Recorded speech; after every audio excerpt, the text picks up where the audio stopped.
All right, so here we go with another episode of Let's Talk with Chris and Dr. Thrawn. All right. So we're coming at you with episode number 3. We're doing something fun this week, maybe something we'll do in the future. Who knows? We're doing a dual movie review, so we're reviewing 2 movies this week. Yeah, dude. So it came about as a thing, one of us had said, hey, Downsizing looks pretty good. Yeah, I was like, we said it earlier, probably in the podcast. I was just like, Downsizing looks so good. It's got like Matt Damon. It's got this fucking old, bleeping song to it. Yeah, and I was ready for that movie. I said, there's no way that movie's good. Jumanji's definitely going to be better than that movie. What the fuck? And that blew my mind. You brought up Jumanji. I was just like, dude, no way. That looks like trash. So, anyways, here we are now. We've both seen both movies, so we're gonna break them down for you and give you our take on which is in this week's which is better. In parentheses, probably worse. But Downsizing versus Jumanji. So my god. Let's start with Downsizing. I'll give you guys a little recap. Anybody who doesn't know, it's rated R. It's directed and written by Alexander Payne. Yeah, barely rated R. Yeah, exactly, barely rated R, just for some dicks. And it's directed and written by Alexander Payne, who's done the movies Nebraska, The Descendants with George Clooney, Sideways, About Schmidt. A lot of actually pretty solid movies, and he has a very distinct style. This one doesn't fit it. Starring Matt Damon, Christoph Waltz, and Hong Chow. That was the girl, right? That was the girl. I mean, she was neither Christoph Waltz halfway through the movie. No, but maybe later. I don't know. I don't want to say the word good in relation to this movie, but in a good way, she shows up. Yeah, exactly. She finally adds something to this movie. Well, so does Christoph Waltz. Oh yeah, Christoph I don't know. Waltz It's complicated. Now we're almost elevating it. So okay, this fucking movie. All right. Yeah, this movie's weird. It is really it's like a documentary. No, it's not. It doesn't have any mockumentary format like The Office or like District 9. It's not a documentary actually, but it's more like what happens in the fucking movie is so mundanely realistic, and also doesn't matter. And also doesn't matter. They take you through so many loops of signing paperwork. Oh yeah, and you don't get to see any of the humanity or emotion behind, say, a divorce. They just show you all the little things that are weird, and it's not done in an endearing or cringy or comedic way. I really want to get that through. It's very emotionless. Yeah, it's absolutely. Eating bran without the raisins. It's without soul. I would say. I felt but the movie has its special effects sometimes. I leaned over to you in the theater. I said, "This movie has magic, but no wonder." So, to catch anybody up, the whole premise that the trailer gives you is that, that Matt Damon shrinks down and becomes this tiny man. And in a world of tiny people. Becomes a tiny man in this little tiny world with all these other tiny people, and they drink a bunch of alcohol. Tiny vodka. Yeah, and they're partying and they're having fun with, who is that guy? Christoph Waltz. Not just Christoph Waltz, but also Jason. Oh, Jason Sudeikis. Yeah. They lead you to believe that he's in the movie for more than 5 minutes. Yeah, that he's going to be there. And that maybe he says something funny during those 5 minutes. We see all these, we see these comedy heavyweights from the Saturday Night Live crew. We see Kristen Wiig and Jason Sudeikis, and we're like, okay, these are both heavy hitters. Jason Sudeikis has done Horrible Bosses movies, and he's had quite a bit of success. And everybody knows him as a funny guy. Kristen Wiig, success with Bridesmaids and stuff. All the things she's done with SNL, she's known as a very, very funny girl. Probably one of the funniest girls in comedy. Neither one of them say anything remotely funny in this movie. That was wild. I don't know if this was supposed to be an anti-film because your statement doesn't make any. It doesn't matter. Yeah. What's going on is your movie is failing. I presume it's weird. Yeah. No. Yeah. It's not doing well at all. I mean, we could only find one or two theaters that were actually still showing it because there's nothing even really thematic about it. Yeah. Yeah. There's no overarching tones or themes, or there's no arc words that are repeated. Every time you think that there is, it immediately disappears. Every time something is about to happen, or rather, every time something's introduced, like a conflict might be introduced, it's also resolved immediately, even if it's 10 years later, 1 year later, or even all the time jumps, and the transitions, they look like they were made by somebody who just got Sony Vegas, and they were putting different clips onto the timeline, and they didn't realize that they were overlapping, so they were fading into each other. It is very slow fade. So that was also different because fades are usually designate like a passage of time, but this was really just like getting onto the boat and you haven't even left the island yet. It was like, that's what these fades literally are like. just like a different camera Why angle. are you using but it's fades? fading. And I'm not, I'm nitpicking like cinematography or like editing in this way because I'm not necessarily an editor. But it was just really the only thing to look at. Yeah, that too. It's because not a lot else was happening. No, I mean the score wasn't even there. Like it was just like loading screen music. Oh my for 2 god, hours dude! It's and like 15 elevator music, minutes. loading screen music, dude. The score wasn't. Yeah, it was kind of weird. This movie was not just weird, but also just like boring, and nothing was happening. It wasn't even like sad. It wasn't happy. It wasn't funny. It's misbilled as a comedy. 55%, if not more, of the movie was focused on not being, or like, was like made you like forget that they were small. Like they were just like doing stuff. Yeah, like here's the thing: is we walked out of that theater advantage. thinking that you didn't need to be small for this movie to happen. Yeah, because what really happens in this movie, like here's an honest description of, and spoilers are out the fucking window. Forget about it. Is like his wife leads him. His wife leaves him, right? And he becomes irreversibly small. Yeah, well, yeah, he becomes irreversibly small. She bails. Okay.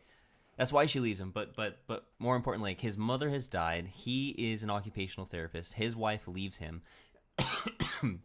He goes down a path that she cannot follow. He remains down that irreversible path. She takes half of his assets, and he continues to live alone in a smaller kind of life to accommodate the fewer assets that he has. He has a neighbor that's more exciting than him. He's trying to date single mothers? Yeah, he's trying to date like single mothers.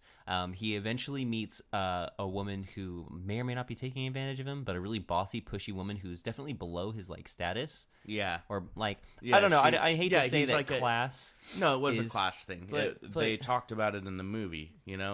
Christoph Waltz points it out. Who's below his class, but not that was a theme of the movie. Yeah. Not that was a point of it. Not that he had been rejected for class earlier. It really hadn't been. I guess I wouldn't say. Anyway, and kind of just and so on. And this doesn't feel like you needed to be small. Right. Like you didn't need the downsizing. You didn't need it doesn't matter that the Earth. I don't know. Is then they throw in subtle hints hey, did you know also pollution is tearing apart the world? And oh really? I wasn't paying attention. It's okay. And it doesn't matter to the characters. See, if it mattered to the characters, here's a stark difference. Day After Tomorrow, or 2012, or Geostorm or whatever, right? This is where the end of the world is catching up with humanity, and it matters to us. And then at the end, they just blew it off. It was just they're just all conspiracy theorists, they're just over it. Oh yeah, that's another thing. They just blew it off. They really did. The whole narrative did. Yeah. The one voice of reason in the film, Christoph Waltz probably did blow it off. It's like. So another thing you were saying earlier is when it does try to introduce themes, it kind of gets rid of them or sweeps them under the rug. That's the same thing with conflict. There's no conflict in this film. When his wife does leave him, it's 1 year later. Yeah, and then it's just it's done. You never hear about Kristen Wiig again. Yeah, you expect maybe she'll show up small. She'll show later or something, with a sexier husband or whatever. Or he'll show up to the 15-year high school reunion and he'll be small. And he'll be small and everyone else will be super successful or something like that. Yeah, I don't know. And Nothing there's also ever happens. Leads me to missed opportunities. Every fucking other scene you were watching this, you're just dude, what a missed opportunity. Yeah. And there really is. Jokes, for all everything. Of this. Yeah. Yeah. And jokes not because I'm saying that to be an entertaining film you have to sing and dance like a monkey. Yeah. But just that this was advertised to us as a comedy film. And also the comedy would have put some soul and humanity into it. In a film, even which if it was just a little bit, it didn't need to be a slapstick, no, crazy, yeah. just a little bit of flavor. There's so much different kinds of comedy. Everyone eavesdropping knows that. You could have put any different kind of comedy into it, and you have the actors for it, and the actors can help write that. And we already talked about who really actually shone out of this movie. The girl was all right, but really Christoph Waltz, he played a different character than I've ever seen him do before, and I think he did really well in this movie. But it wasn't enough to, It didn't carry the movie. It didn't save it. Yeah. He wasn't in it often enough. He stole the spotlight on a dark stage. Yeah, exactly. And when he was there, he wasn't like he wasn't super important to what was going on. He was just kind of a background character that you're Yeah. like, oh, that guy's great. Yeah, like I wanted to see his movie. Right. Yeah. Or I wanted to see a More movie about his life. Like I wanted Matt Damon to become best friends with him and him teach him the way the world works, big or small. And then they learn from each other. And absolutely, they learn from each other. You know, give me that movie, not the movie where Matt Damon becomes like a servant boy to a woman who just makes constant demands of him. I don't have a problem with this woman he meets. What's the actor's name? What's the girl's name? I don't know. Hong Chow. Hong Chow, right? I don't have a problem with Hong Chow. I don't have a problem with anything like about her. Like it's cool that he meets the peasant girl. That's fine. But if she had been like nice to him at any point, right? Right. Like if she was anything other than bossy. See, for a while, like her intro was funny. Her intro was good and funny, and it seemed like a minor character. But then she turned out to be a major character, and at that point, you need to add a little more dimension to your person. Right. And she just seemed to have at least one dimension of talking, you know? Yeah. Yeah, there wasn't a lot there. I mean, there just wasn't a lot in this movie, you know? Yeah. So, I mean, with that being said, you know, we gotta give it a grade. It's what we do. We grade movies. This is rated R. I'm just going to give it an F. You know, I decided this year, like, I got to be, like, strict with my ratings. I can't rate anything too high, nothing too low, but I feel like right at home, like where it is. Like if I had to give it a 1 out of 10, it would be somewhere like in the 3 or 4. So that's an F, man. Yeah. I mean, I'm at the same place. Like I thought about this because I know, you know, we do the ratings and we do the grades, and I thought F was the only grade I could give it. Yeah. Mostly because it failed as a movie. There was no conflict. It was not interesting. Failed in every aspect. And it's weird too because it like it's like got a crystal cleanness to it. Right. Something about it is clean. They got a good cinematographer, but that and like way too many dicks without any jokes, you know? Way too many dicks without any jokes, but also way too many dicks without reason. Like here's the thing: is I, you know, as a fan of Game of Thrones, I see all the sex and the dicks, and I don't care, right? But I'm saying in this, like, what's the point? Yeah. Are you just trying to snag that R rating, you know? Yeah, it was weird. Like, this movie didn't need to be rated R, but it didn't, they cut off an audience from seeing it. It didn't by feel that. like Game of Thrones or Shameless, like something that deals with the themes and the topics where this is the world you're in. No, they just threw penises in the very beginning. So, yeah, there you have it. We're giving this guy an F. It was a huge disappointment. Biggest disappointment of 2018 so far, but also one of the best movies I've seen in 2018 so far. I'd say. Out of the it's two. It's a second place for me. Yeah. So let's move on to the second movie I've seen in 2018. I actually just saw it today. Same. Jumanji, rated PG-13. Director Jake Kasdan. He directed Sex Tape, Bad Teacher, Walk Hard, Dewey Cox, and Orange County. All pretty good movies that I like. This movie was like none of those really. It didn't. I mean, it was a PG-13 movie. So not only that, but it was also like it was definitely a big studio money movie. Right. Sony put a lot of money into this. But something cool about this guy, which I kind of noticed a little bit in the script, you know, this guy has worked closely with Judd Apatow for a while. Like he did Freaks and Geeks with him. He did Dewey Cox with him. He did Undeclared, which is another Judd Apatow show that happened in the early 2000s. See, that's why this movie felt so human. Right. Yeah. And that's what I like. So right out of the bat, you know, we're the stars, which to me, they almost don't even feel like the stars, are The Rock, Karen Billion, who is Nebula from Guardians of the Galaxy, Gamora's sister. No way. Yeah. Kevin Hart and Jack Black, and then Nick Jonas. He's, you know, in there with the stars. But really, the kids' personalities or written personalities are really the stars of this movie. Yeah. Because, you know, we meet them through the young actors. Yeah. And then that's actually where I was sold. It is. But yeah, exactly. The young actors are cool, but like, I think that the stars in this movie, The Rock, Kevin Hart, and all them, did a really good job of like portraying these like alternate personalities. Yeah. You know, some of it was corny. I thought Jack Black killed it, and I'm not really a fan of Jack Black. Like, I think he killed it, but I'm a fan of Jack Black, and I also think like this wasn't his best movie because the entire time he's just pretending to be a girl. Right. Like he's not being Jack Black, and that's which what is probably why you like him. I was like, oh man, I thought the girl did. But he also did kill it. No, there's also some really solid moments where he's conveying that character. Yeah. Like pretty well. Like, there's like, a lot of times where you're looking not, at them talking and you're like not even thinking about the actors at all. I'm not considering this film like a big masterpiece. I'm not like praising it, like hailing it, but I am saying like if I saw this on like a stage and these are like my high school pals, like I would be giving him big thumbs up. Yeah, it was fun. It's just one of the. This is no like 21 Jump Street or even like anything that they've been remaking lately. This is probably better than the Baywatch remake and stuff like that. This movie isn't a remake; it's a sequel. But they put a heavy front-loaded cast into it to sell this, and it paid off for Sony. I think. It ended up being. It got people into the theater. Yeah, and it was fun. I wasn't laughing out loud a whole bunch, but there were some parts that like really got me. I really liked the beginning, like the middle made me feel like, all right, now here comes the adventure film, right? And maybe some of this is senseless, but the beginning, I had a great time with these kids, meeting them, learning who they were. Like that was where so much writing like time was spent. That it was a solid intro to all these characters and good actors to carry these roles, good young actors to carry these roles.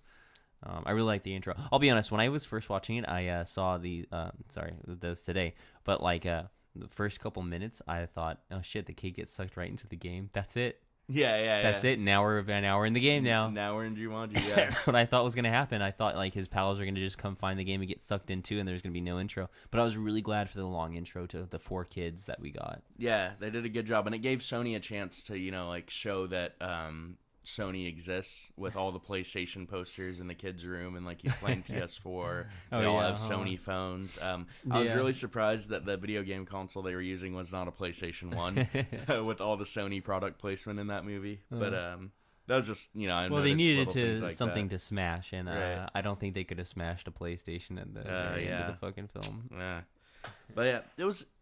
I mean, there's not really like a whole bunch to say besides like. It was fun. Jack Black did a good job. Like the acting was cool from like these actors where like you normally just see them like being badasses. The Rock's good at being funny. It really took them out of their image. Yeah, the girl did really good. I thought it was really funny when she was pretending to learn how to flirt. Like it was funny. Pretty good. She was a good actress. It was good. The ending was probably not going to spoil this one because more people probably watch this one for whatever reason, but. It was kind of corny. I thought it was kind of dumb ending. At least it was after they get out. It was like Jumanji 1's ending, right? But different, right? And in the I was fine with it. Like, dude, I kind of expected something like it. We all expected something like it. So live with it. This will be on like DVD. It'll be a home video. It'll just have a corny ass ending, just like the first Jumanji. Jumanji was really corny. Oh, right? Definitely. Yeah, we were talking about this beforehand. Like, a lot of people are like, "Oh, you can't remake Jumanji." It's like, why? What? Yeah. Was that your movie? Like, you hold that so close to your heart? You saw it when you were a kid. Yeah. Like what was that? Why can't you remake it? Because you can't. You don't have Robin Williams anymore. Is that it? What, you thought he was gonna come back with a laser sword and take on the whole jungle? Right. Like, what about Zathura?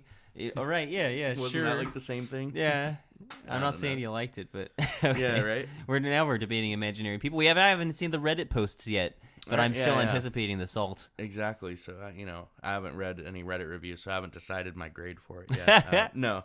I think it's worth a watch. Probably not in theaters, but like if it's on cable or something, like check it out. Not much more to say about it. I'm just gonna give it a rating. I gave it like a C to C plus, like a 77.6 out of 10. Like, it was all right. Yeah, don't go out to the theaters for it. I mean, unless you have Movie Pass like we do. Right. Honestly, I can't say I would be seeing as many movies as I would without Movie Pass. Right. Anyway, now that I got my royalty check, onto the fucking... That's the beauty of it. We get to go waste our time watching all these movies, and it's pretty fun. Yeah. Listen... I know this is our third episode, but like mostly we do not do the same rating for movies. We're usually across the board, but I'll do like a C plus for this one. Yeah, 'cause I liked it. I thought it was good. It was better than like made by film students. It was not like cookie cutter.